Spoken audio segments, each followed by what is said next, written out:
Hello, everybody, and welcome to another edition of the One Step Better podcast. I am Mike Schaefer, and with me today is our glorious leader, Mr. Matt Patrick. What's up? How's it going, man? We got a nice little new logo. If you're watching us on YouTube, we got some better imaging in the background. So, thank you.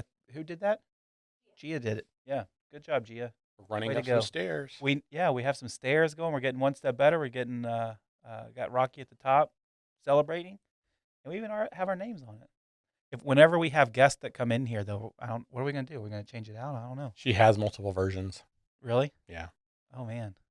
I guess she's using that to post the videos. Yeah. Yeah. She's fancy. And those It's all marketing fancy. folks, they're pretty good at that type of stuff. We made the same thing 75 times. It's definitely productive. Yeah. I can draw a picture of a circle and say. I like it. I like Yeah, it. she does. Cool. Yeah, she does really I good. see a T-shirt in our future. You know what? We should make some One Step Better T-shirts and give them out to That'd be a nice everybody. little one. That'd be cool. Well, thank you for joining us, wherever you're listening to us. We appreciate you taking the time out of your busy day to listen to a couple of folks talk about all kinds of stuff. And today we got one that is going to pique your curiosity because we're talking about gossip. Gossip. Something that is potential culture killer and Tongue twister. tongue twister. And I think that a lot of people probably have a little bit of a different stance on gossip than what we're going to present today. And so it'll be fun. We're going to talk about that. But before we get too far down the gossip path, we got to start with our icebreaker so you get to know us a little bit better. This one I'm excited to hear. You can't read my paper. You got to wait for it. I'm cheating. Do you have, Matt Patrick, the one and only, do you have a hidden talent? I'm going to think. I really, Is it so hidden you can't talk about it? yeah, I still do math pretty good in my head, but not enough that I'm probably like a super talented anymore. I used to be able to like recall numbers really well, but extent of talent, no, I'm pretty much talentless when it comes to like I have no musical abilities. I still throw a pretty good curveball and slider, but it's not really a talent anymore when you're 47. It hurts after 2 or 3 of those. So yeah, I don't really have any hidden talents. You got some killer dance moves. Maybe we'll have to The white man overbite is get my those. key move to my. Yeah, that's about the extent of my dance moves. My very first professor of accounting in college, he had the brain of a crazy person when it comes to math. And he's got to be 70 plus years old. He was an older guy, I should say, for all of our older listeners out there. Sorry, Dad.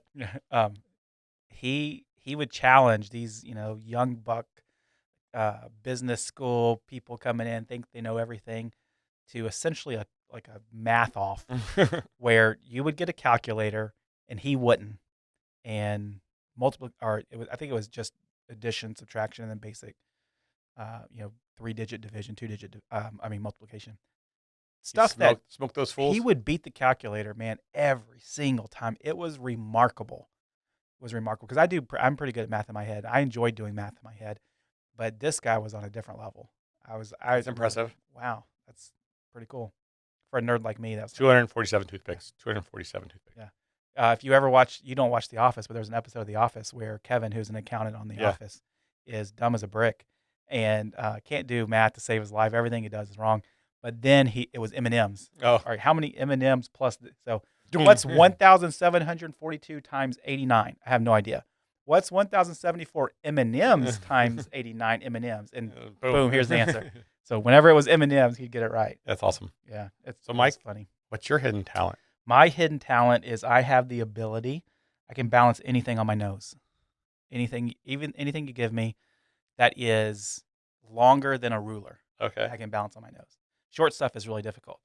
I could do that. We're not gonna do that right now because I'm gonna drop it all over the microphone and it's gonna make a mess. Anything. I could. You give me trained seal, huh? You can give me that stool over there. I could balance that on my nose. Mic stands. Because your just nose about is anything in here. durable or big. It hurts. Your nose is not that big. No, it's not. I have mad skills. Yeah. The I heavier thought you were gonna stuff say hurts. you have a good break dancer or something, but I didn't No, I pop and lock it. am definitely not a good break dancer or dancer of any kind. I like to dance. Did you have the breakdancing pants when you were in elementary school?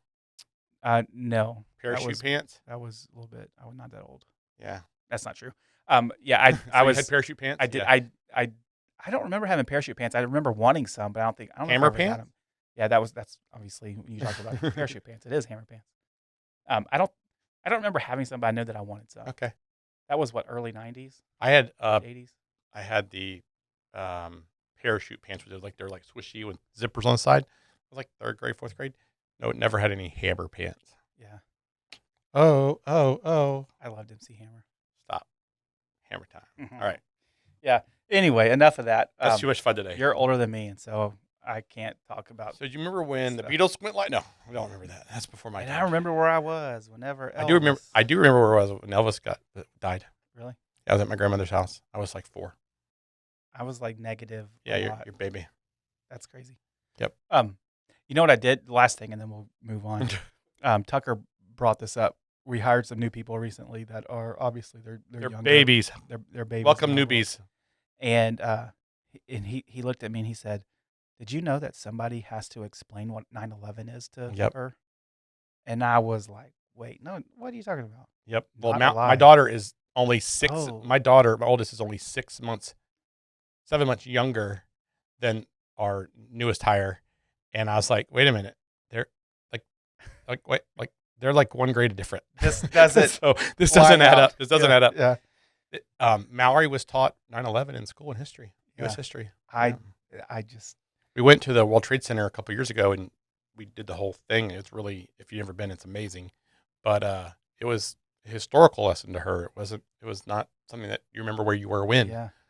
Yeah. So it's I definitely just- impactful. That's just that was like the awakening of, man, I am getting a little bit older. Not as You're old as you guys, but Shut up, Mike. a little bit older. It's crazy. Anyway, we're gonna talk about gossip today.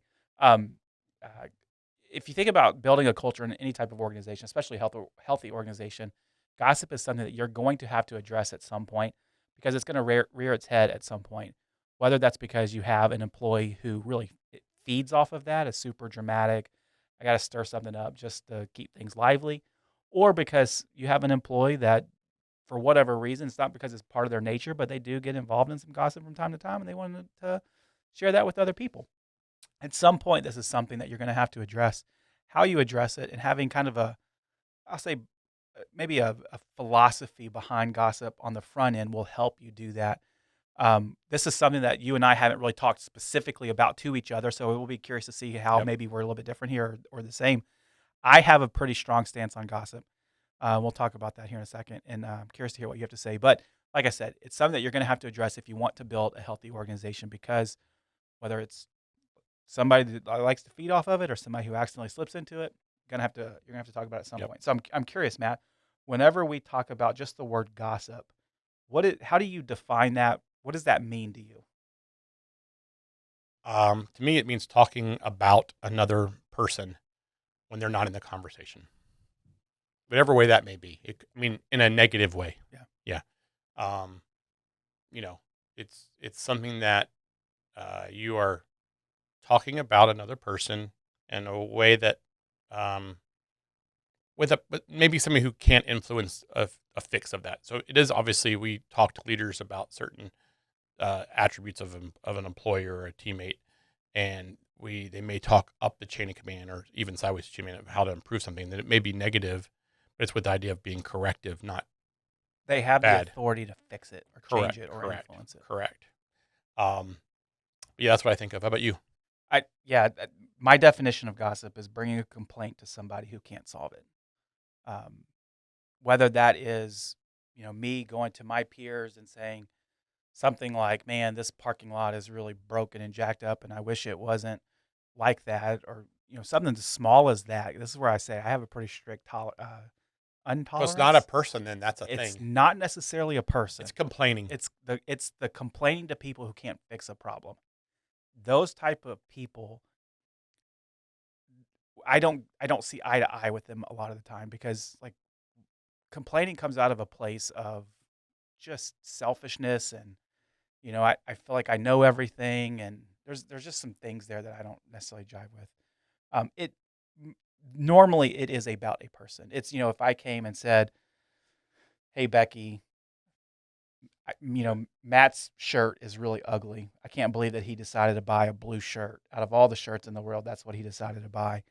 Uh, Obviously, I'm talking to Becky, who can't fix your shirt clothing Yeah. choices, and that's gossip in my mind. Yep. The same is true if I went to Becky and said, "Hey, Becky, Matt is the stupidest individual in the history of the world. I can't believe that he even has a job here." That's obviously gossiping. Yep. Um, and that's a little bit different than if I came to you and I said, "Hey, Becky is really short, and because she's so short, she can't do any of her job because she can't get the stuff off the house, whatever." Trying to make up something Yeah. about Becky that's the opposite of what is true, so she doesn't think I'm actually trying to She's be really passive tall. aggressive Why do here. you mean she's short? She's taller than you, Mike. Yeah. Um, and that type of stuff is a little bit different because You're going up the chain of we're going command. up the chain of command. And I might result be, hey, that's okay. If she's having trouble, I guess we can get her a ladder or we can get her a Correct. stool or It's whatever. with the Yeah. intention, Of a correction. the other piece that I would say there is in gossip normally involves malice of some kind. Whether it's, to be truthful, Becky is actually pretty tall, significantly taller than I am. And Mike, so you're short. Hey, Becky, I Mike am is short. short. I may be jealous of Becky being tall because I really am. In real life, I am. I'm jealous of everybody that's taller than me. And so So you're I jealous of may go to everybody. you and say, "Oh my goodness, Becky's so tall. Why is she so tall?" And that's really coming out of a place of malice. And I'm trying to be mean. I'm trying Yeah. to be hurtful, and that's not a good way to build a healthy organization. Well, when I think of gossip too, I think of it as you're complaining to a peer to probably get them to agree with you, but really with the intent of it's a cancer. It's a cancer. It's something that that person cannot fix. I hate the type of work that we're doing. I hate that we have to be here at 8 o'clock in the morning. I hate that we had this. We get pizza for lunch. When we get whatever it is, and like that person's not the person that's going to fix it, nor is that person. I mean, they're going to start kind of negative breeds negative, and Mhm. so I think it's important to understand like no one wants to be around people that are negative Nellies. Not good. Yeah. And I always think about from the person that's hearing the gossip, they have a responsibility to shut it down and to not feed into that. Because if Becky was somebody who gossips, and she's not, but if she was, and she constantly or even came to me once and said something that's just out of line, and I didn't push back on that or didn't say, "Hey, let's not do that," then I've now given license to Becky as that is an okay behavior in this organization, but also it's an okay behavior for her to participate with me. And as soon as that happens, Becky now sees that I have an outlet for this, and that's going to start to multiply to other people who do that same thing. And so I don't think the cancer that you mentioned of gossip is not passive. It has to be dealt with actively. Otherwise, it's going to continue to spread and up to the point where it gets out of control. Yep, and it's super hard. As a leader, one of the things as a leader, I hear complaints usually go up. So if there's something not happening well, usually in here it's happening up, and sometimes it's complaining, and sometimes it's actively trying to let people know we need to fix something, and those aren't always the same thing. Yeah. Um, you know, we've talked about this before. I often get talked about when we go out, and it's about the failed hires we've made. If that was constructively handled, I would think it would be a lot more easily digestible by me than every time we go out, I get to hear about the failed hires we've made, not about the positive hires we've made. And that's the part that I find that it's kind of just complaining to complain, not Yeah. complaining with improvement. What I wrote down is that venting does not equal gossip, but it's pretty close. Yeah. And that's where I think that your intent starts to matter. If I come to your office and say, Matt, one that my goodness, I can't get my team to get motivated and they just constantly are struggling to get work done or whatever it may be. Sometimes people need that outlet to be able to just Yep. vent. Normally for me, that's, going to be my wife or it's going to be you. Um, and that's really kind of it. But that doesn't necessarily equal gossip. Mm-hmm. That's just me sometimes getting that off my chest because my intent is not to be mean or malicious towards those people. It's simply to say, man, I'm a bit overwhelmed Yep. and I just need to breathe a little bit. And it's important for you as a leader to recognize the two. Yeah. They're not the same thing. And it also doesn't mean that me as a leader have something I have to fix right now. It's you getting it off your chest and you saying, Yeah, I said, you know what? I think you're on the right track. It's more of it's time for me to kick you in the ass or pat you on the back. Probably not trying to fix that Yeah. problem. But that's what I wrote. But it's pretty close. Yeah, And so, you have to like, read between the lines there. you can't, if that's a constant deal, then I would question that. Like, all right, you need to, kind of just get motivated and get things going, because this isn't the place to constantly complain.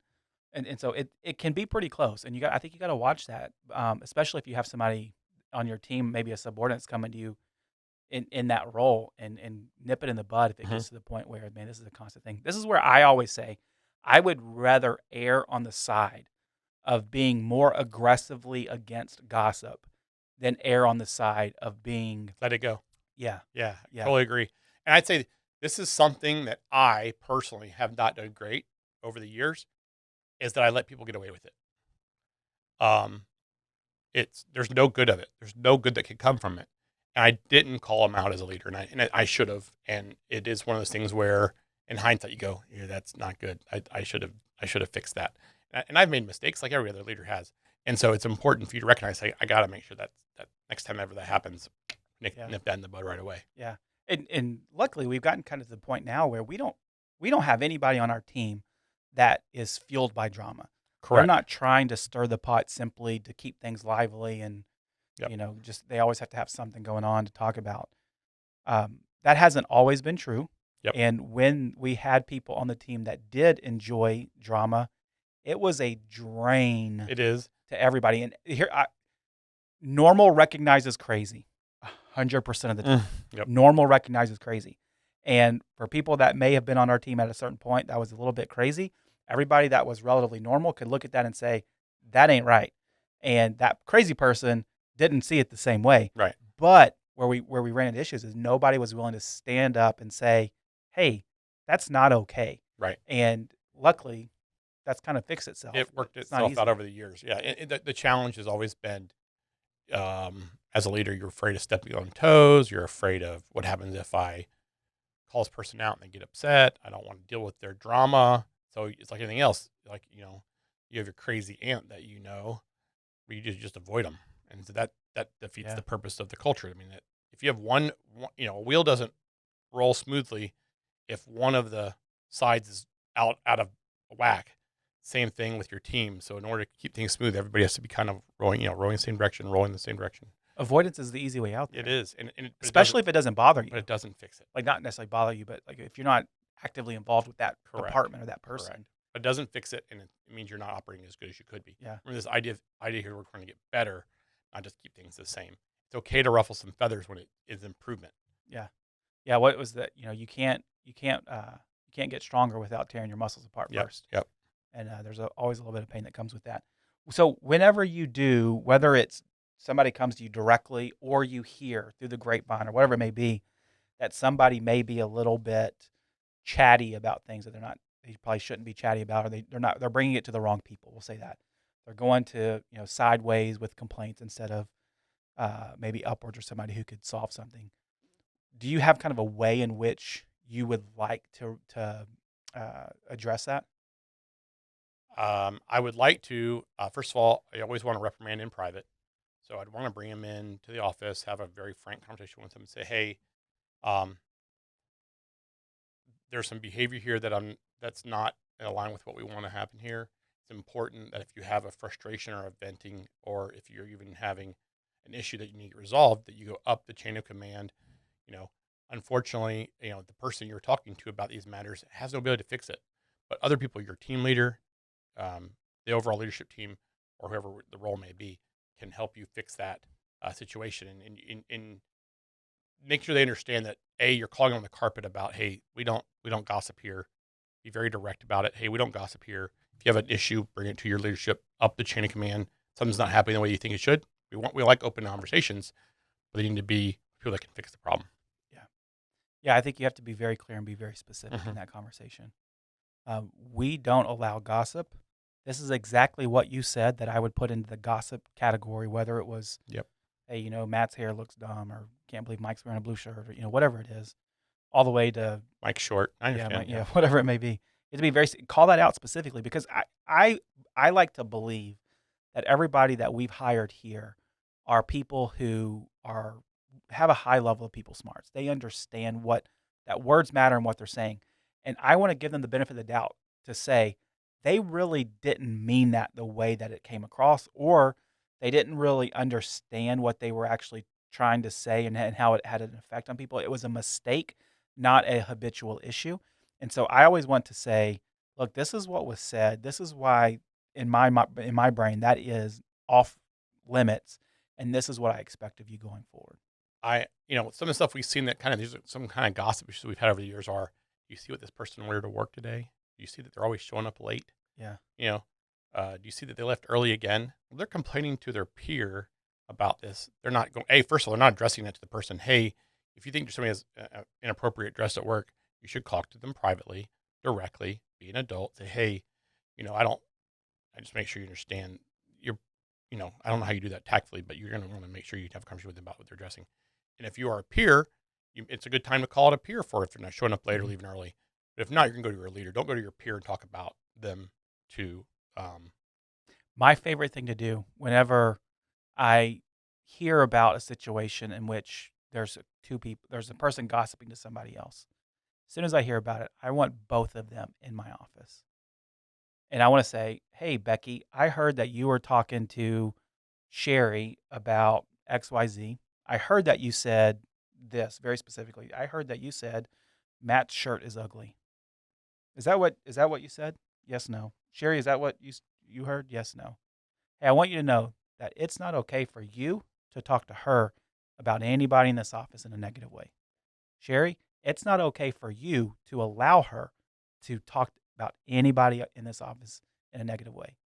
Because I want to cut it off at the bud to explicitly state to the person that is the gossiper. Because in theory, two people did something wrong. There ain't nobody here that you're gonna have the opportunity to go to. Right. And if you do, we're gonna cut that person off to the point where they're gonna push back against you. Right. And if it's a one time, you know what, I made a mistake, it's an issue, that typically is gonna fix it. Yeah. If it's a habitual issue, that person is gonna start looking for a new job. Correct. Once again, we've had a lot of these conversations. It's a difficult conversation. You're putting yourself as the person who have the conversation in an awkward position, but you're doing it for the betterment of the team. Mm-hmm. And it's important. Yep. Because if like we mentioned, if left unchecked, it's going to spread, and then next thing you know, you got people talking about things they don't need to be talking about. And I mean, I always try to. The struggle with me in this is everybody that works here for the most part are friends in some way, and it's a hard line to see when I'm just upset about something, and you're my friend, and therefore we talk about things to the point, that's one side of it, but I can't do that with you anymore because now like that's not okay is another thing. And it's a hard line to walk. As a leader, Mike, how do how does a leader, obviously you talk about venting upwards, or I'm assuming peer to peer, because you're venting maybe to another leadership team member. Let's say it's about your team. You want to talk about something, maybe fix some stuff. You're asking for advice. How how do you make sure that that's not gossip versus just venting? So obviously we just talked about not talking to a peer about somebody who can't control the problem. Leadership's probably looking for advice. Maybe there's a gap there between venting and looking for help. So remember, my definition of gossip is I'm complaining to somebody who can't solve a problem. And so in my world, when I'm talking to you or another, whoever else on our leadership team about issues that I'm facing or issues on my team or whatever, I'm discussing that with people that can Correct. solve this issue. I'm not discussing it with our new hires, Yeah. out at Chili's one night. I'm talking to it Yeah. with the intention of Perfect. this is an issue I'm trying to resolve. Help me resolve it. Now, if it's Becky and she sees an issue, and she may go to Caitlin or Sherry, whoever else on our team. I don't want to call out too many people. Um, and sometimes it is because I would do this. It would be, hey, I noticed that this isn't working as great. Are you experiencing the same thing? And that's okay. That's a very different conversation than the malice of, man, this person here is Keep being a screwing up. You jackwagon. keep screwing stuff Yeah, up. or man, Mike is always late to work, or Matt's wearing shorts again, or whatever. You're it damn is. right I am. Those types of things. And I have pants on today, you do, folks. yeah. Once every 10 days. The camera can only stay waist up, right? Um, but it is the intent matters greatly, and I want my team to be able to. I want Casey, who's on my team, to go to Tammy. Hey, I'm having a trouble with this, or this isn't getting done the way I need it to. Is is, is this a me issue, or is this something that maybe we need to discuss as part of the overall team? And then from there, they may get some confirmation or some more input or feedback that maybe no, it's just a you issue, and you go fix it yourself. And then that information kind of goes up a little bit. But as soon as it's, if Casey came to me and said, or went to another person on her team and said, Tammy can't ever get that payroll process correctly or whatever it is. Well, we're about to have a conversation, Yeah, about that because you're intentionally trying to call somebody out with somebody who can't fix a problem in a mean-spirited way. correct. I like that answer. The hard part, I always find the hard part in leadership is we do deal with intentions in a lot of times. And I want to believe in the best intentions of everybody on my team. And for the most part, I think that they all have great intentions. At the same time, We're all human. people sometimes make mistakes, and we got to be able to call it out with grace. And all right, that's an issue. Let's get it. Let's fix that. Last thing, and then we can kind of wrap things up a little bit. Is I have it written down here on my sheet of paper. When does gossip become a fireable offense? I don't have an exact answer, but what I wrote down was really, really quick. I think gossip is a fireable offense when it becomes a habitual issue. Yeah. If, hey, I've corrected you once. yeah, You're still doing it. yeah, If it happens again, you will not work here. yeah. Because this is in our world, it's that big of a deal because culture is so, so, so important here. And as soon as we allow culture to break down, we will feel the effects in every area of our business. Correct. From people that we're hiring to the people that are in place to the services that we're offering, the ability to serve our customers, it gets felt across the board. And somebody who is wanting to gossip and willing to gossip is somebody who lacks the character that we need in order to operate an effective and efficient firm. So, and to be fair, that's not going to be true for every business. Yep. There's going to be different thresholds. You may be okay with gossip, or maybe whatever. That's the only type of person you get. You can come up with whatever reason you want. You're gonna have to be able to draw your line on how big of a deal gossip is. I would, without knowing, if you're out there listening, I don't know anything about your organization. My argument would be it should be a fireable offense in your company. You may disagree. That's perfectly fine. We don't have to agree on everything. You're wrong. I agree with that. I agree that they're wrong if that's the truth. I mean, it's one of those things where your job as an owner or a leader is to breed the culture you want to have, and put all the efforts into making it be better. You got to set the bar and call people to it. Yep. And if you It's the can't same do thing that- as having difficult conversations. It's the same thing about hiring the people with intentionality. Same things. Your job as leader is to drive the culture. This is a major factor in that culture. This is one of the 5 dysfunctions of a team from Patrick Lencioni. And this is also a value at Dave Ramsey, Dave Ramsey's organization. It's no gossip is a value. So this is not, but Patrick Lencioni's book, 5 Dysfunctions of Teams, gossip is one of the 5. So just remember that as you're going. You can't build trust whenever. Correct. If I say something and I know somebody's going to take that and spin it and talk bad about whatever, I can't build trust in that. Correct. Yeah. All right. Well, if you guys are out there and you have some questions about how we handle this or whatever it may be, feel free to reach out. You can get us at onestepbetter@patrickaccounting.com. We'd love to hear from you. We did have a question from last week that we want to talk about. Last week, we talked about growing, being in a growth mode and having a growing business and some of the pain that causes. And one of the questions that we got in was, I'm not necessarily a growing business, but I have started a new business. And one of the struggles that I have is having people around me that can mentor me, keep me accountable, and help me continue to grow or start to grow. Where do I go to find that? Other business owners? Mm-hmm. Couple things. There's a number of networking groups. So BNI is a national organization. There's Toastmasters. There's your local chambers. Every town basically in America has a chamber of commerce. They usually have different groups. A lot of times they have a subgroup of small business owners.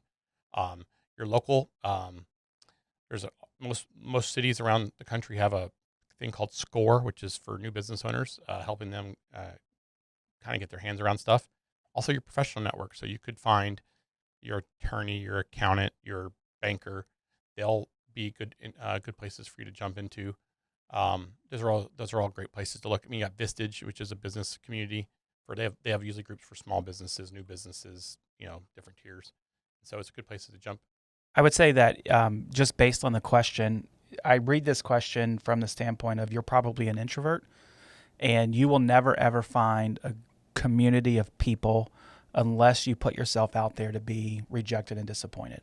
And so all of those organizations are fantastic, but unless you pick up the phone or send an email or attend the event, actually show up, you're not going to get the advantage of them. And so get out of your shell a little bit.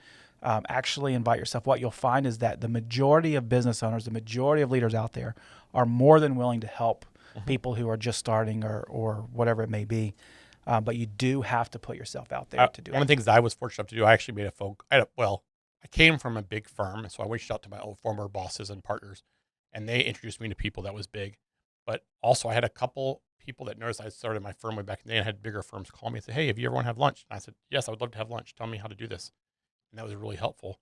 If you're brave, if there's a bigger person in town that does what you do, call them. Yep. Hey, I'd love to take you to lunch. I'm new at this. I know I don't know anything. We probably don't even compete in the same world, but I'd love to I'd love to take you to lunch. Here, I'm gonna give our listeners some encouragement right now. You've owned this business, started this business some long time ago. 17 years ago. Yep, I was trying to do the math real quick in my head. Yeah, 17 years ago. And if today, in your office right now while we were recording this podcast, you had a voicemail that come through that said, hey, Matt, my name is Mike. I'm starting an accounting firm that's exactly identical to yours. I'm going to go after the same exact clients, but I'm brand new at this, and I just want to pick your brain. Can I take you to lunch? Yes. Without hesitation. Absolutely. Yeah. That's how most business owners are. Yeah. And so if you just pick up the phone and ask the question, a lot of times you're going to get a positive response. Yeah. I mean, and honestly, too, anybody who owns a business, any business at all, our widgets are different, but the running of a business is so similar. We all deal with the same stuff, which is why we have this podcast. It's dealing with employees, dealing with cash flow, dealing with trying to find an accountant, or trying to find an attorney, or trying to find a banker, or trying to find insurance. Got to have customers. Got to how do I grow sales? All that stuff. I'm thinking about hiring my first employee. I have no idea if I can afford it. Those are all questions that every business owner had. Doesn't matter if they own an accounting firm or they own, the shoe store. Same thing. Doesn't matter. Yep. Or in Mike's case, a cupcake store. Bakery. There you go. Mike makes cookies. I love cookies. If you're a cookie business out there, send us some cookies. Anyway, thanks for listening, guys. We'll catch you next time on the One Step Better podcast.